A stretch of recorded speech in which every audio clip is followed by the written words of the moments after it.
Over the past few days, there's been this public dispute between Pope Leo and President Trump over the ongoing war in Iran. The controversy began, just to make sure that you're up to speed in case you've been living under a rock and missed this one, on April 11th, a few days ago, when Pope Leo delivered a sermon during a prayer vigil for peace at St. Peter's Basilica in the Vatican. And he spoke about the war and its moral implications kind of broadly. He warned against what he called, quote, a delusion of omnipotence driving global conflict. And he criticized the use of religious language in connection with the warfare. And the Trump administration has used religious language. Trump has mocked Islam a little bit, saying, all praise be to Allah when talking about killing Iranian leaders. And both Pete Hegseth and Marco Rubio referred to Easter and when they were talking about the rescue operation. So there has been some mention of religious language. That could be what he's referring to. And Pope Leo went on and said that, quote, God does not bless any conflict, which is an interesting thing to say. Take a look at the Bible. For example, in the Song at the Sea in Exodus 15, where it says that the Lord is a man of war, Adonai ish milchama, okay? But yeah, it says here that God does not bless any conflict. That's what Pope Leo said. And he said that invoking God to justify violence distorts the role of religion. He also emphasized the human cost of war, saying that peace cannot be built on the destruction of civilian life, including hospitals and children, as though that's what the Americans and Israelis are doing, because it seems that he was directing his comments at President Trump. In addition to the sermon, the Pope later addressed public rhetoric about the war, including statements suggesting the possible destruction of Iran, referring to Trump's post about an entire civilization being destroyed. And he's really talking about the Iranian regime. Anyway, the Pope then said that threatening the elimination of an entire civilization or entire population cannot be morally justified. And he basically said that this whole thing is a violation of basic moral principles. Now, he didn't mention Trump by name in the sermon, but everyone understood them and interpreted them as directed at U.S. policy and being critical of U.S. policy and rhetoric surrounding this war. Now, President Trump responded publicly pretty quickly. He criticized the Pope's comments. He described him as weak, and accused him of being allied with his opponents. Let's take a look at what Trump had to say. Here's President Trump's tweet. Okay, his tweet is down here. Erick Doherty gave a pretty good summary of it. Pope Leo is weak on crime and terrible on foreign policy. He talks about fear of the Trump administration, but doesn't mention the fear of the Catholic Church and all the other Christian organizations.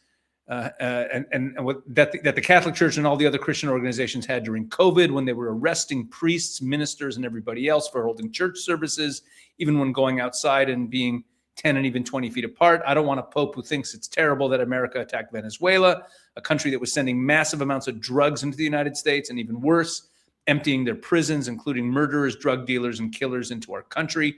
I don't want a pope who criticizes the president of the United States, because I'm doing exactly what I was elected in a landslide to do, setting record low numbers in crime and creating the greatest stock market in history. Leo should be thankful because, as everyone knows, he was a shocking surprise. He wasn't on any list to be pope, and he was only put there by the church because he was an American, and they thought that would be the best way to deal with President Trump. If I wasn't in the White House, Leo wouldn't be in the Vatican. And then he's unfortunately, Leo's weak on crime, weak on nuclear weapons, does not sit well with me, nor does the fact that he meets with Obama sympathizers like David Axelrod. So David Axelrod is a senior advisor to Obama, and he had visited the Pope just a few days before all of this happened. So there's a lot of suspicion that this was all part of some sort of op to try to influence Trump or pull Catholics away from President Trump, which is already somewhat happening. We'll talk about that in a bit. Later on in the video, we'll address that, and we'll talk about how the Iranians are talking about this. And then it says, Leo should get his act together as Pope, use common sense, stop catering to the radical left, and focus on being a great Pope, not a politician. It's hurting him very badly, and more importantly, it's hurting the Catholic Church. Pope Leo, here's also a little clip of Leo. This isn't from the prayer vigil, but this is something he said as well. Let's take a look at Leo addressing all of this. In English, I would simply say, once again, what I said in the Urbi message on Sunday, asking all people of goodwill to search always for peace and not violence, to reject war, especially a war which many people have said is an unjust war, which is continuing to escalate and which is not resolving anything. In fact, we have a worldwide economic crisis, energy crisis, situation in the Middle East of great instability, which is only provoking more hatred throughout the world. So come back to the table, let's talk, let's look for solutions in a peaceful way. And let's remember especially the innocent, children, the elderly, the sick, so many people who have already become or will become victims of this continued warfare.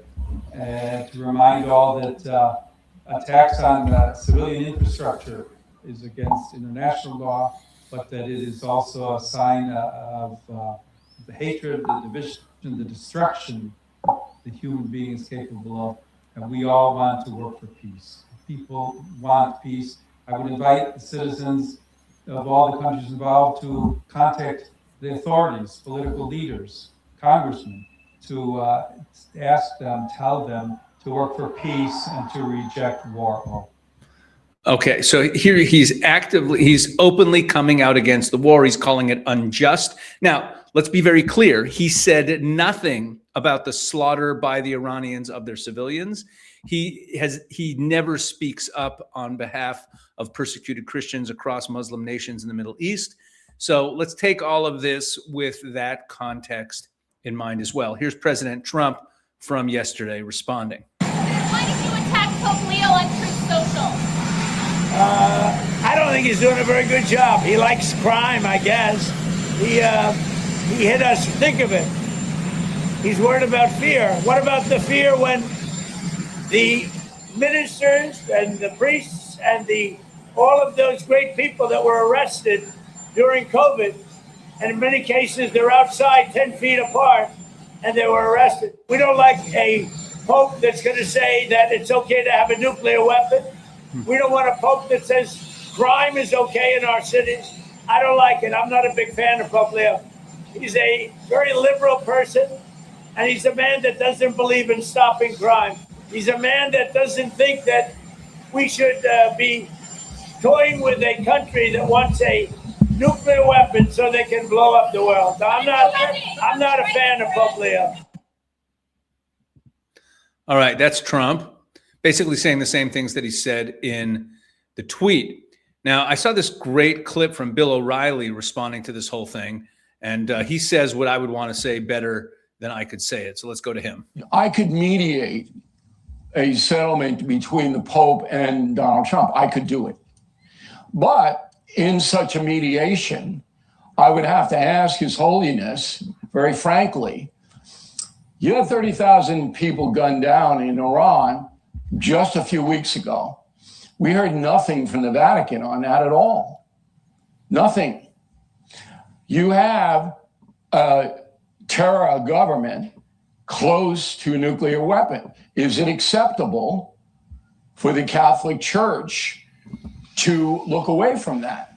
And as you know, I wrote Confronting Evil, and the theme of the book is that these heinous individuals, they gain power by people looking away, by people not wanting to pay the price, as you put it, for gasoline or food. That's how they get power. Mm-hmm. Now, the Catholic Church has not defined, how would you think that Pope Leo would answer that question? It's a very simple question.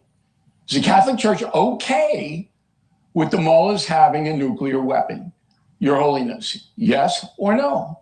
I'm a simple man. It's a simple question. I'm a Catholic. I'd like to know the answer. The Pope will never address that. And that frustrates Donald Trump, because the Pope is also an open border guy. And that drives Trump nuts. That's the genesis, pardon the pun, of all of this between Washington and the Vatican. Okay, so that's Bill O'Reilly. Now, what I actually think this is a very important story, and I hinted at it before when I mentioned that there was that meeting between David Axelrod and the Pope just a few days before this whole thing broke.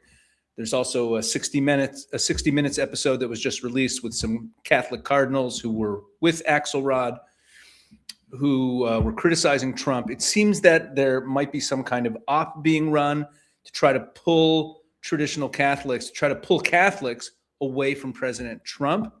And that has everything to do with how Iran, in their state media and in their official statements, is dealing with this situation. That might seem out of left field. What does that have to do with the spat between the Pope and Trump?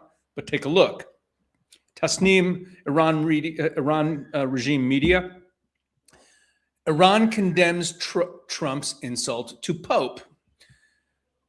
Iranian President Masoud Pezeshkian slammed his U.S. counterpart for criticizing Pope Leo. His Holiness Pope Leo XIV, I condemn the insult to your excellency on behalf of the great nation of Iran and declare that the declaration of Jesus, the prophet of peace and brotherhood, is not acceptable to any free person. I wish you glory by Allah, Pezeshkian wrote on a post on his X account on Monday. His comments came after U.S. President Donald Trump slammed Pope Leo as weak and posted a picture of himself as Jesus healing the sick. Trump's insult came after Leo suggested over the weekend that a delusion of omnipotence is fueling the U.S.-Israeli war on Iran. Pope Leo, and then he quotes Trump's tweet saying that Pope Leo is weak. Italian politicians across the spectrum showed their solidarity with Leo. Premier Giorgia Meloni sent a message of support for his peace mission, while the leader of the main opposition party, Eli Schlein, was more direct, calling Trump's attacks extremely serious. And there's the picture of Trump. Later, Trump posted a picture suggesting he had saint-like powers akin to those of Jesus Christ, wearing a biblical-style robe. Trump is seen laying hands on a bedridden man as light emanates from his fingers, while a soldier, a nurse, a praying woman, and a bearded man in a baseball cap all look on and admiringly. The sky is above is filled with eagles, an American flag, and vaporous images. Okay. So you have the president of Iran condemning Trump for insulting the Pope. And that comes on the heels of this. This story caught my eye at the time, and I didn't do anything about it because I wasn't sure what to say. It was kind of in isolation. And this was from just a day earlier. Look at this. This is from RT, which is Russian state media. Putin Pezeshkian call. Iran's president congratulates Orthodox Christians on Easter holiday. Leaders discussed results of Iran-U.S. talks in Islamabad. Okay, so you have that. So he's congratulating Orthodox Christians. He's condemning Trump for criticizing the Pope. But then they doubled down on this. And in today's Tasnim, in Tasnim's media today, they follow up the story of Pezeshkian criticizing or condemning Trump with this headline: World users praise Iranian president's defense of Pope as symbol of cross-faith respect. Check this one out. Iranian President Masoud Pezeshkian has won widespread acclaim from social media users around the world for publicly condemning U.S. President Donald Trump's criticism of Pope Leo XIV. The gesture came on Monday through an English language post on X shortly after Trump's attack on Truth Social. He acted on behalf of the Iranian people to defend the pontiff and affirm reverence for Jesus as a prophet of peace. Foreign users from all walks of life and many languages on social media reacted positively and highlighted the contrast between the two leaders' approaches to religious respect. Many praised Pezeshkian's move as a powerful display of solidarity and tolerance. For example, commentators noted how the Iranian president's words stood in sharp opposition to Trump's attack and photo depicting himself in Christ-like form. Others describe the episode as a rare bridge of understanding amid global tensions. Some international voices saw the Iranian president's intervention as evidence of a potential shift toward greater interfaith dialogue. Meanwhile, the worldwide praise has spotlighted Iran's consistent stance of reverence toward Jesus Christ and the Virgin Mary. This deep national respect stems directly from Islamic teachings that guide Iranian society. Pezeshkian acted on behalf of the Iranian people to defend the pontiff and affirm reverence for Jesus as a prophet of peace. That's repetitive. In the post, he wrote, and reads the post again, quotes the post again of Pezeshkian. Separately, the controversy began with Trump's sharp criticism of the Pope over his anti-war position. Trump also questioned the circumstances of Pope Leo XIV's election. The pontiff had earlier voiced opposition to war, including in contexts involving Iran. Pezeshkian's timely statement marked an alignment from Tehran in support of the Catholic leader. And again, it states that users worldwide shared Pezeshkian's post. And meanwhile, the episode has been viewed by some as entry into a new period of history and a new world order. The global acclaim for Pezeshkian's defense of the Pope ultimately traces back to core Islamic principles enshrined in the Quran, which Iranians uphold devoutly. Holy Mary was also known as Maryam, holds a singularly exalted place as the only woman directly named in the Quran. An entire chapter, Surah Maryam, is dedicated to her story, and she's described as chosen and purified above the women of all nations. Jesus, referred to as Isa, is revered in the Quran as a major prophet, a servant of God, and a messenger of peace. These teachings emphasize Mary's purity and Jesus' honored status without attributing divinity to him, yet affirm both as profound signs for humanity. Such scriptural foundations explain why Iranians naturally extend respect to Christian figures and why Pezeshkian's defense resonated so strongly on the world stage. Okay, so you see that. I love that line where it points out that they don't attribute divinity, because they, of course, have many Muslim readers who are like, whoa, whoa, whoa, whoa, whoa. What are you saying here? Are we talking too nicely about Christianity? And so they're saying, no, we don't view him as divine, but they view him as a prophet and as a prophet of peace, Jesus, that is. So here you have two stories on this. You have the story of the criticism itself of Trump, and then you have a story about how well received this criticism is by Catholic users around the world, by Christians around the world. So what's actually going on here? We have to look at this. Okay, before we go on, please click the link that should be in the description of this video. I think it should be in the description of my videos now. Israel365news.com/subscribe to Action News with a hyphen between all those words. But you can just click on the link, and the headlines tell you what happened. Israel 365 tells you why. Two newsletters, one mission. Choose your battlefield. And there's a sign up here: name, email, phone number to subscribe for free to Israel 365 News, a daily newsletter with news and analysis from Israel. And then Israel 365 Action Newsletter, which is a weekly newsletter, which is from the organization that I lead, Israel 365 Action. We mobilize Jews and Christians to counter the lies, confront Israel's enemies, and defend Judeo-Christian civilization at the highest levels of government, media, and grassroots activism. And you just put in your name, email, phone number, join the fight, and become a part of what we're doing at Israel 365 Action. We're not going to bombard you with, with lots of, we're not going to spam you, but you'll keep informed about all the great events that we're doing, the webinars, speaking engagements that are happening, and give you lots of very vital information so that you know the truth about what's happening with Israel and the Middle East. Okay, let's get back to this story. Now, this is the Iranian president praising Christianity. So let's talk about Christianity in Iran, okay?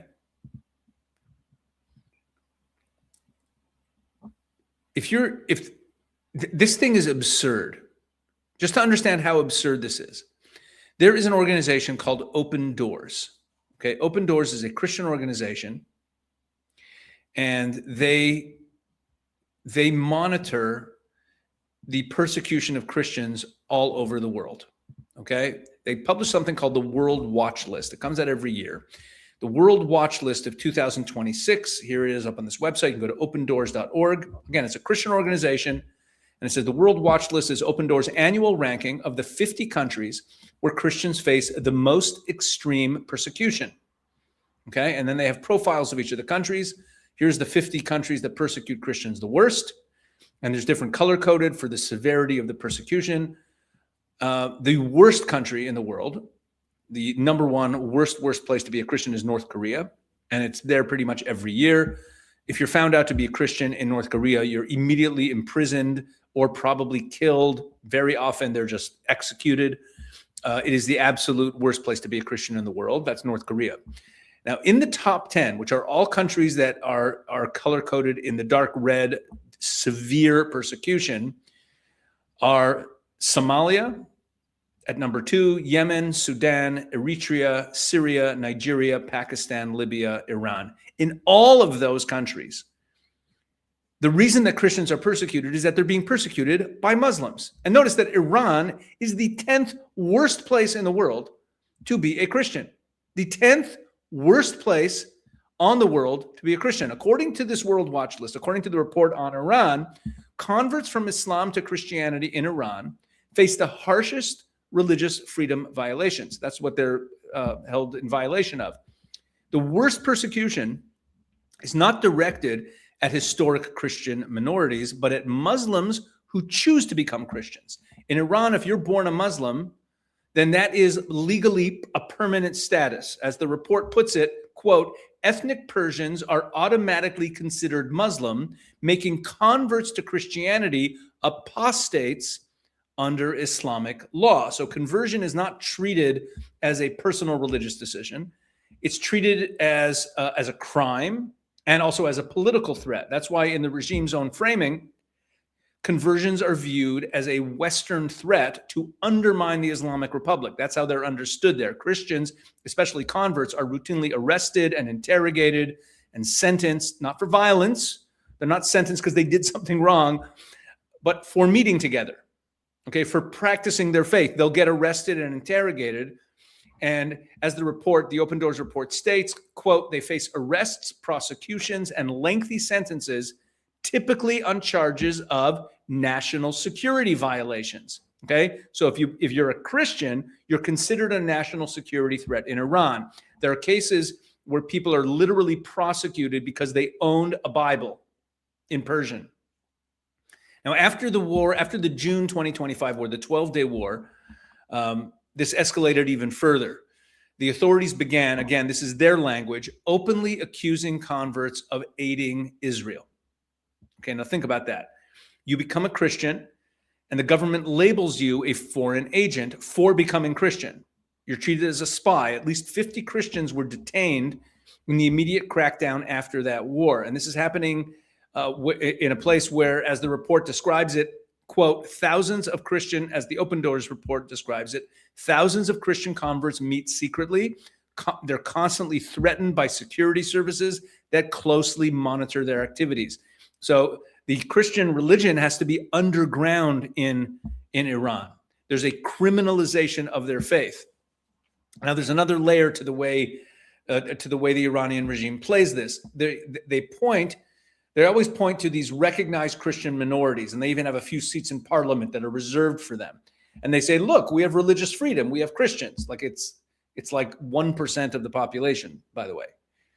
But even that is that's directly addressed in the Open Doors report. They say that the authorities, quote, showcase Armenian and Assyrian representatives to project religious tolerance, while the freedoms that they grant them only apply to a very small segment of the Christian population. It's basically for show. It's a facade.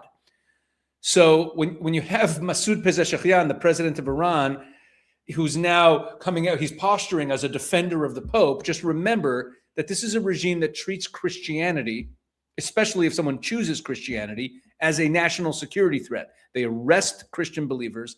They monitor churches closely, surveil them. They prosecute people for owning a Bible. And now Pezeshkian is criticizing Trump for criticizing the Pope. Okay, so what's actually happening here? Let's talk about that. This is the big issue here. What's actually going on? So right now in America, there is a very vocal and sizable wing of the Republican Party that is very anti-Israel and is very anti this war and is dominated by traditional Catholic voices. Traditional Catholics, including people like Candace Owens and Tucker Carlson, who has never said that he's Catholic, but he has a great affinity for Catholicism, and he has said that many times. A lot of his followers are traditional Catholics, and you have others, Megyn Kelly. They represent this growing more, what we call them isolationists or anti-Israel wing of MAGA. It's dominated by a lot of traditional Catholics. Okay, and I think that's what's happening here. So I think that these anti-Trump and anti-Israel forces, and this gets back to the Axelrod meeting, decided to meet with the Pope and try to drive a further wedge between Trump and Catholicism to make it less palatable to be supportive of Trump if you're a Catholic, to give a backing to those anti-Trump, they've now become anti-Trump, these anti-Trump, anti-Iran war voices, who again are dominated by Catholic voices. And that's why I think that Pope Leo is participating in what basically is an op. That's what I think is going on here. But again, the absurdity of the Iranian regime criticizing Trump for criticizing the Pope when they criminalize Christianity is just beyond. It's crazy. Anyway, please share this. Please subscribe. We just passed 40,000 subscribers. Very exciting. This channel's only really been active for a couple of months, and it's really something. I'm very grateful to all the viewers and all the subscribers for growing this channel so quickly. And please keep spreading the word about what we're doing here. God bless.